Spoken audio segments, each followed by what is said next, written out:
సరే యజ్ఞ, నువ్వు ఫీల్ అవుతున్నావు అని చెప్పి నేను మీ ఇంటికి వస్తున్నాను. అమ్మయ్య, థ్యాంక్స్ ఇంగు ఒప్పుకున్నందుకు. ఇప్పుడు చెప్పు, నేను వచ్చి అక్కడ ఏం చేయాలి?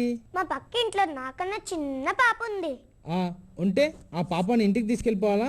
వద్దులే, తను అక్కడే ఉంటుందిలే. కానీ నువ్వు ఒక్కసారి కనిపిస్తే కానీ నేను అన్నం తిన్నాని మారం చేస్తుంది. అవునా? అవును సింగు, అందుకే నువ్వు రావాలి. అలా ఎలా కుదురుతుంది యజ్ఞ? ఆ పాప అన్నం తిన్నప్పుడు అలా నేను కనిపించాలంటే కష్టం కదా యజ్ఞ. అవును సింగు, కరెక్టే.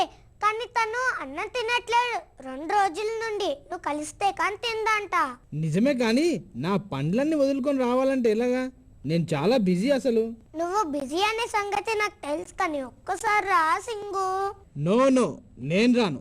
కానీ దీనికి ఒక సొల్యూషన్ ఆలోచిస్తాను. ఏం ఆలోచిస్తావు? తర్వాత చెప్తాలే, కానీ ముందైతే ఈ కార్టూన్ చూడు. సరే.